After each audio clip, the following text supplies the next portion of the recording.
2025မှာ content creator တွေအနေနဲ့ဒီ tool တွေကိုသိထားတင်တယ်။ဒီကတော့ script writing တွေ content creation တွေ video editing တွေ video shooting တွေစတာတွေကိုတူရဲလုပ်တဲ့ content creator တွေအတွက်ဆိုရင်ဒီ tool တွေကိုသိထားတင်တယ်။နံပါတ်1အနေနဲ့ Canva ရှိမယ်သူရဲ့ free version မှာလည်းအများကြီးအသုံးပြုလို့ရမယ်။ကိုယ့်ရဲ့ content မှာအသုံးပြုမဲ့ thumbnail banner ပြီးတော့ကိုက social post တွေတင်နေဆိုရင်လည်း social media design တွေလည်းဆွဲလို့ရမယ်။ YouTube TikTok Instagram Facebook စတဲ့ platform တွေအတွက်လည်း design template တွေလည်းအများကြီးရှိတယ်။သူ့မှာ video template တွေလည်းရနိုင်တယ်ပေါ့နော်။နောက်တစ်ခုဆိုရင် photo PR ရှိမယ်သူက Photoshop ဟိုမှာ online version ပုံစံမျိုးဖြစ်တယ်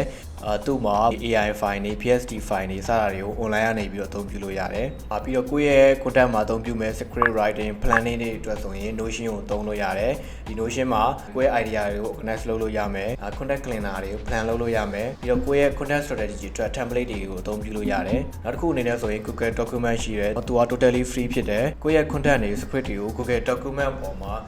charting member တွေနဲ့ collaboration လုပ်ပြီးတော့ editing လုပ်နေတာတွေ script ရေးနေတာတွေစာတွေကိုဆောင်ရွက်နိုင်တယ် video editing နဲ့ content creation အတွက်ဆိုရင် CapCut ကိုသုံးလို့ရတယ်သူက mobile မှာရောကျွန်တော်တို့ computer တွေမှာရောအသုံးပြုလို့ရတယ်ပေါ့နော် CapCut မှာဆိုရင်လည်းဒီ TikTok တွေ YouTube တွေမှာအသုံးပြုဖို့ template တွေကို free version မှာလည်းပါတယ်ပြီးတော့ auto caption တွေ translation လုပ်တာတွေ green screen လုပ်တာတွေကိုယ့်ရဲ့ video enhance လုပ်တာတွေ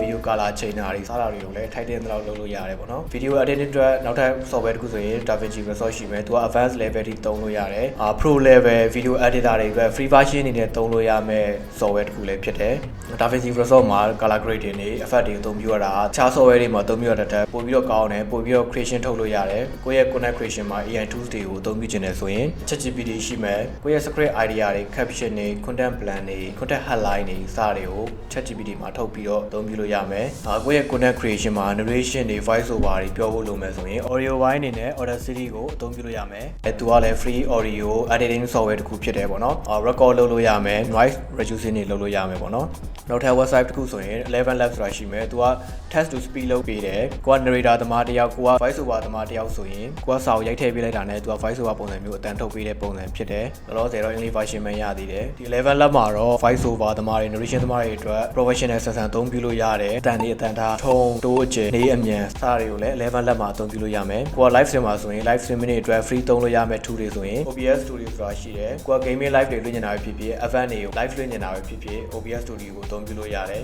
ကိုကြိုပြီးတော့ရိုက်ထားတဲ့ video file တွေ video record တွေ audio တွေစတာတွေကိုလည်း live လွှင့်လင်းနေ OBS Studio မှာအသုံးပြုလို့ရတယ်ပေါ့နော်နောက်တစ်ခုဆိုရင် StreamYard ဆိုတာရှိမယ်သူက Facebook Instagram TikTok စတဲ့ platform တော်တော်များများကိုတိုက်ရိုက် live streaming လုပ်လို့ရတယ်ပြီးတော့ကိုယ့်ရဲ့ brand logo တွေပြီးတော့တခြား speaker တွေတခြား host တွေကိုလည်းထပ်ပြီးတော့ဒီ live stream မှာထည့်လို့ရတယ်ပေါ့နော်